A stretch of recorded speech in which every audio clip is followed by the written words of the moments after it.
Hello, my lovely listeners. I'm Dr. Mary Barson. And I'm Dr. Lucy Burns. Welcome to this episode of Real Health and Weight Loss. Hello, lovely listeners. Dr. Mary here, joined by my gorgeous colleague, Dr. Lucy, looking lovely in your green there, just bringing out the blue in your eyes. Beautiful girl. Oh, you're so kind. You're so kind. I just love to pump up your tyres and you pump up my tyres. It's really nice. So absolutely. I think everyone should pump up everyone's tyres. Hello, everybody. How are we this morning? Hopefully you're all feeling wonderful as we are now well and truly in spring in the Southern Hemisphere and I guess autumn or fall for our Northern Hemisphere listeners. And I am excited to be continuing our series on gut health. I love the gut. I get quite excited about gut health, having had my own little gut health journey, but also just seeing the beautiful changes that people can have with simple things. Gut health is a billion-dollar industry, and there are a lot of people who will sell you a lot of expensive tests, will sell you a lot of expensive supplements, expensive devices, expensive programs, all aimed at getting your gut better and, you know, can really, really overcomplicate things, I think. And certainly not saying that supplements and tests don't have a place. I'm not saying that at all. But often, if you just start simple, you can get everything you need. Cheap and simple is really easy. And in fact, that's where you need to start. And I would only move to expensive tests and supplements and things if you weren't getting anywhere. Simple changes can make an enormous difference to your gut health. And when your gut is happy, you've got good gut health, it allows everything else to be good as well. Indeed, indeed. So, I mean, I always like to talk about the fact that your gut, what is your gut? You know, it starts essentially at your mouth and ends right at the end at your anus. That is your actual entire gut. The current industry, when people are talking about gut health, they're often just talking about the large bowel, which is really where the money is at the moment, if you like.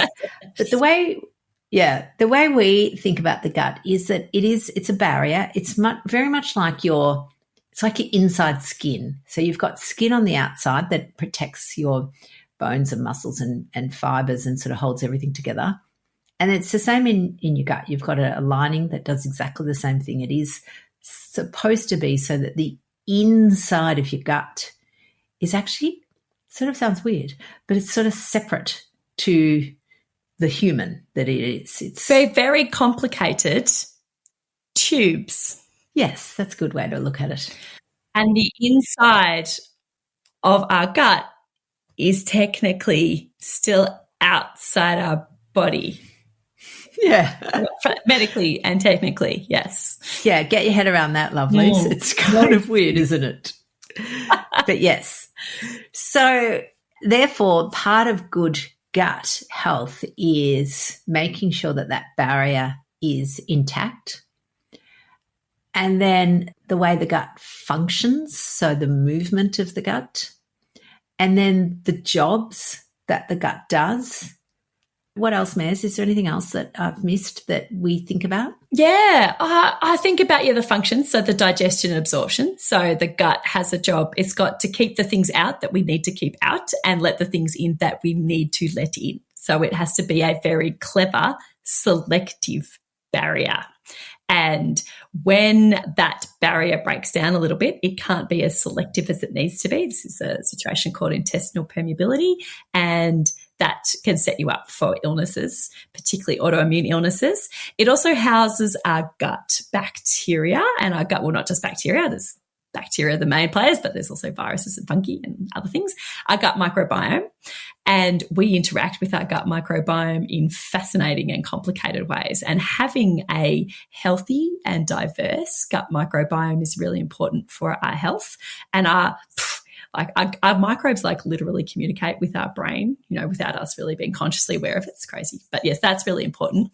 The gut has an enormous role to play in our immune system. So how we fight off infections and how our body responds to threats, the gut is intricately involved in that. And also it's basically like our second brain as well. Our gut nervous system is really, really complicated and diverse and has an enormous role to play in how our body works as well. So, you've got all of these things going on with this highly complicated tube, and having it healthy is really, really important. And unfortunately, like so many things in our modern society modern lifestyle, can make our gut less healthy than it should be. Chronic stress, sleep deprivation, processed diet, poor sleep, all of these things literally impact the health and function of our gut microbiome, our gut immune system, our gut nervous system, to the detriment of our health. Hippocrates said, all health starts in the gut, and he was right 2,000 years ago. It's still true today. So impress upon you that it's complicated and important.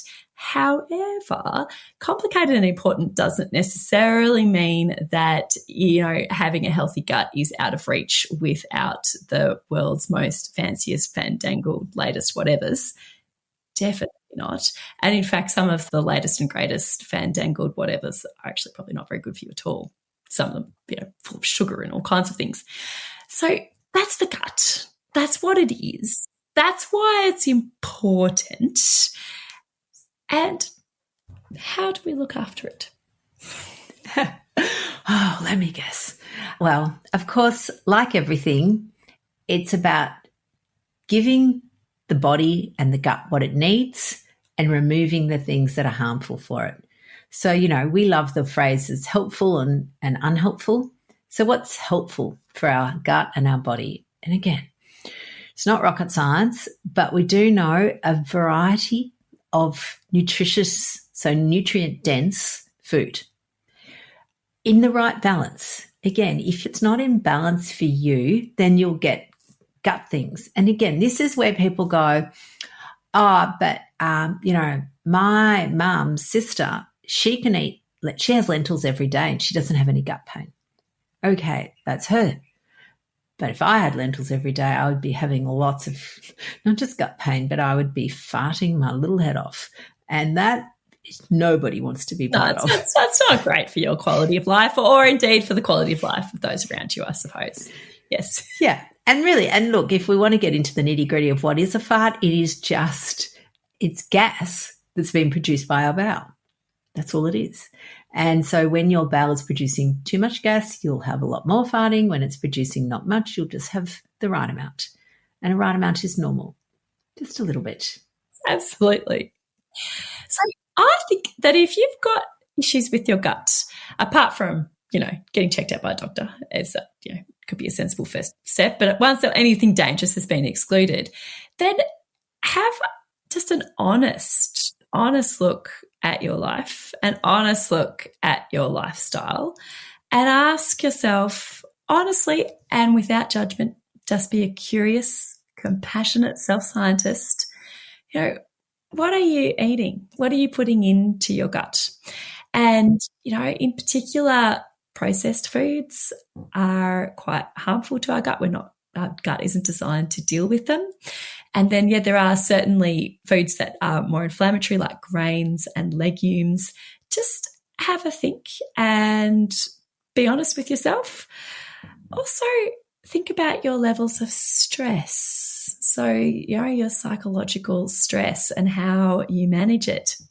Stress is also really damaging to our gut. It sets up all of these biochemical and hormonal changes that quite literally impair our gut microbiome, impair our intestinal permeability, and can set us up for increased sensitization and pain in our gut. All of these flow on things. Stress is not innocuous. It's actually quite toxic to us. So be honest and just have a little look at that. And honest, sometimes taking stock of these things can seem harder than taking a supplement, can seem harder than getting an expensive stool test. But honestly, I think this is where we need to start and think about what can you remove? What are the harmful foods or potentially harmful foods in your life or drinks that you can remove? Alcohol as well increases intestinal permeability. Alcohol is toxic to our gut. That's not to say that you can't have it, but if you're having it regularly and you've got gut issues, then it might be something that you need to have an honest look at. Your foods, the stress. Yeah. So interesting. The thing that's been popping up for, I don't know why, in my Facebook feed is this product that I just think it's Donut King flavored twisties. Ugh. So I had a look, what are the ingredients? There's some sort of wheat protein, a rice and corn, canola oil, and then about 62 flavorings. So it's like, there's no way we're supposed to eat that stuff.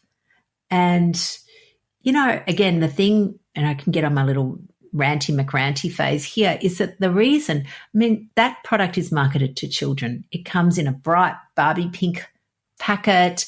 You know, you can imagine, I'm imagining your daughter, she's 10, she'd be looking at that. It looks exciting. There's a donut on the front. It's marketed to children. Oh, Barbie's so big right now. Barbie everything. Yeah, I don't have any great problems with Barbie as such.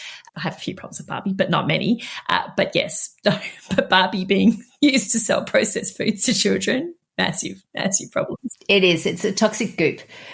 Before people go and buy a probiotic or invest in dichotomous earth or anything like that, it's really do an audit of what you're eating and just think, is there stuff in here that is likely to be contributing? Because if you can get rid of that first, well, you save yourself a whole lot of money and you can do something that's then sustainable.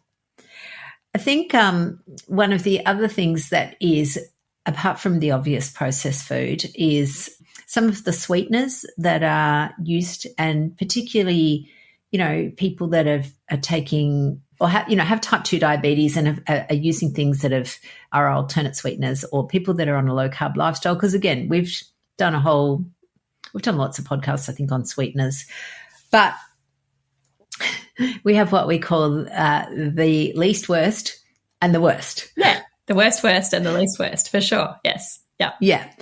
And the worst are really nasty on your gut, and some of them seem a little innocuous. So there's, inulin, which is a fiber, and it's slightly sweet, so it is used in plenty of products.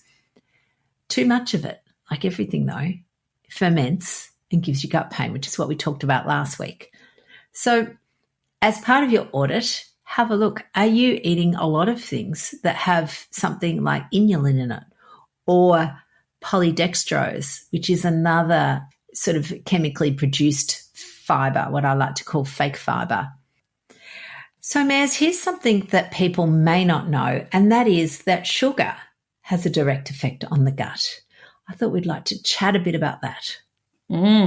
So sugar, particularly the sugar that we get in processed or, refined foods, can upset our balance of our gut microbiome. It's one thing that it does. It can feed our gut microbiome in such a way that unhelpful populations and types of bacteria can become more prevalent, and the more helpful ones, the ones that we want to nurture and love, can become less prevalent. So it can actually cause gut dysbiosis. Bacteria need energy just like anything else, and different bacteria like to utilize different types of foods, and the food that we feed our gut literally changes it. And yet too much sugar causes gut dysbiosis. Absolutely. And there's a particular little species of gut, or a phylum, I don't even know what the right word is for bacteria, but there's one called Firmicutes. And the reason I love Firmicutes is because it's not firm and it's not cute.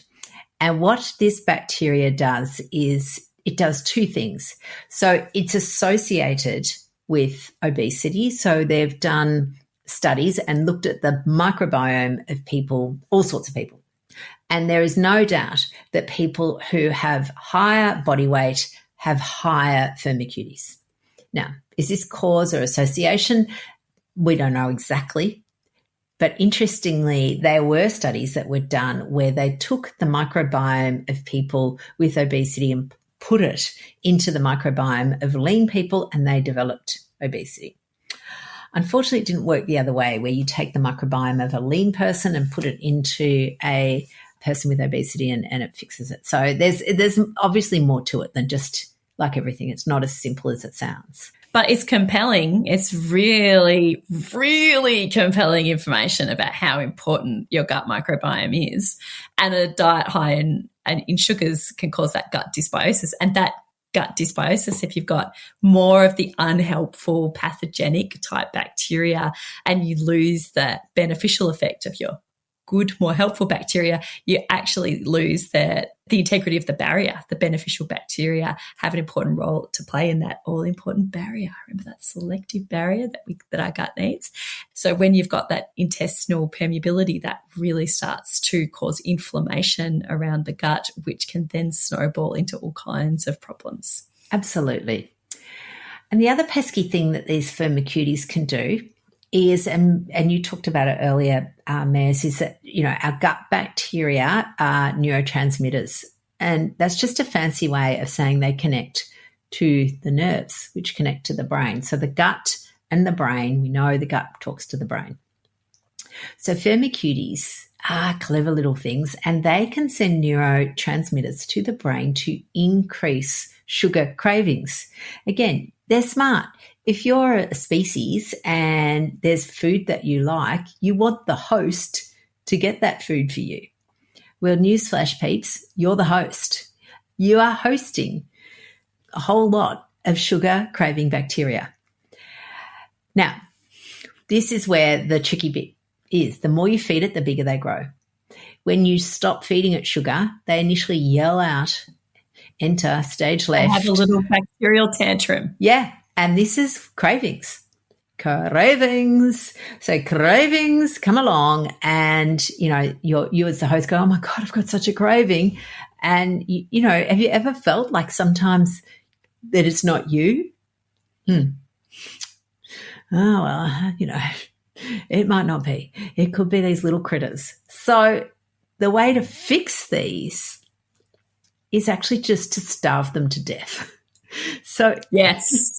It doesn't take long, but if you don't give them their preferred food source, which is sugar, so cane sugar, glucose and fructose, that combo, if you don't give them their food source, they die away. Starve them out and they die away. And then what? They can't talk to your brain. So the cravings are less.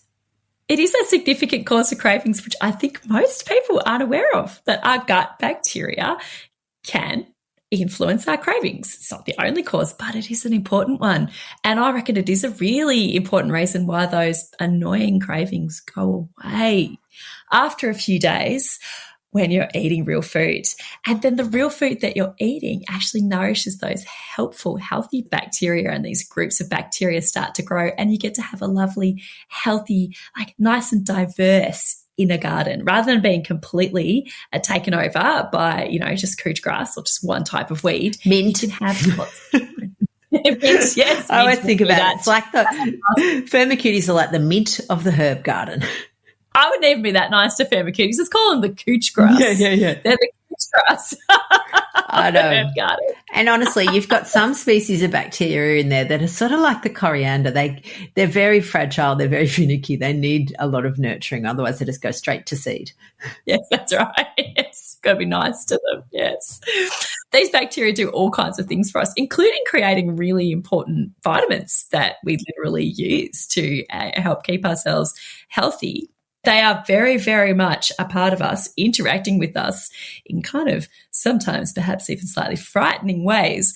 But if we feed them real food, then they behave in the way that they're kind of meant to, the way this symbiotic relationship was designed to be.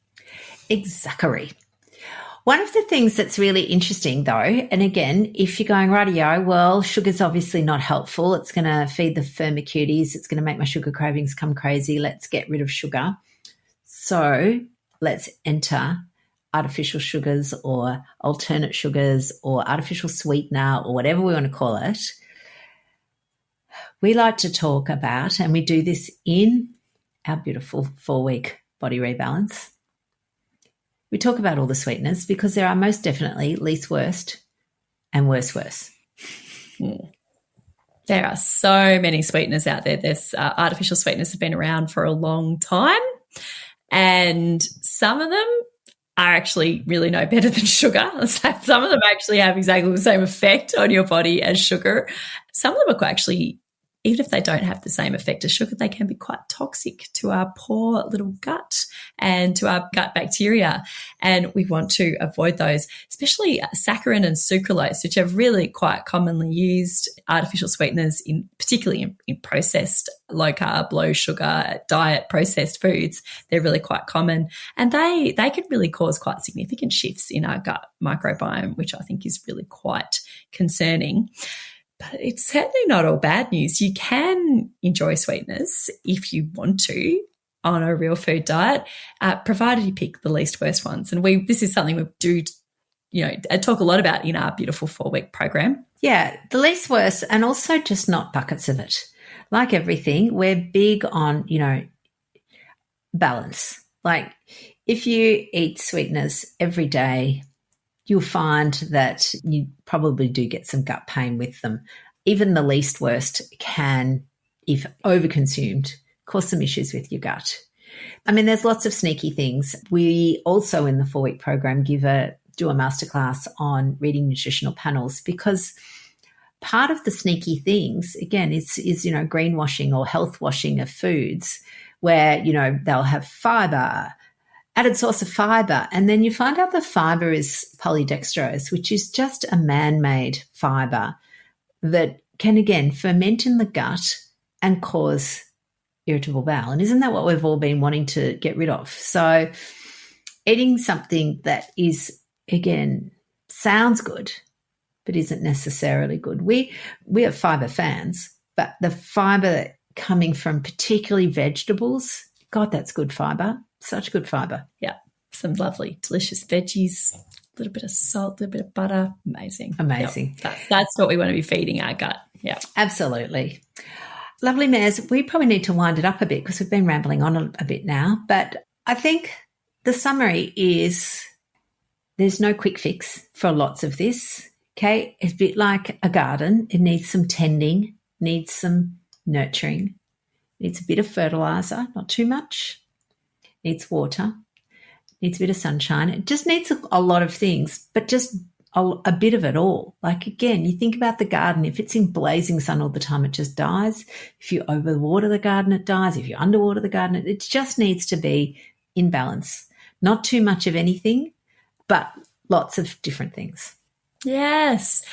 And honestly, you can make an enormous difference to your beautiful gut quite quickly with simple things, and you won't know unless you try. So, give it a go and do an audit, try eating real food, try cutting out the processed food, give it a go. 4 weeks, you will probably feel so much better.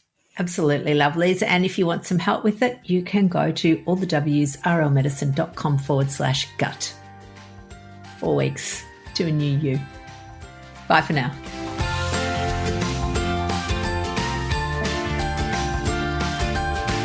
So, my lovely listeners, that ends this episode of Real Health and Weight Loss. I'm Dr. Lucy Burns. And I'm Dr. Mary Barson. We're from Real Life Medicine.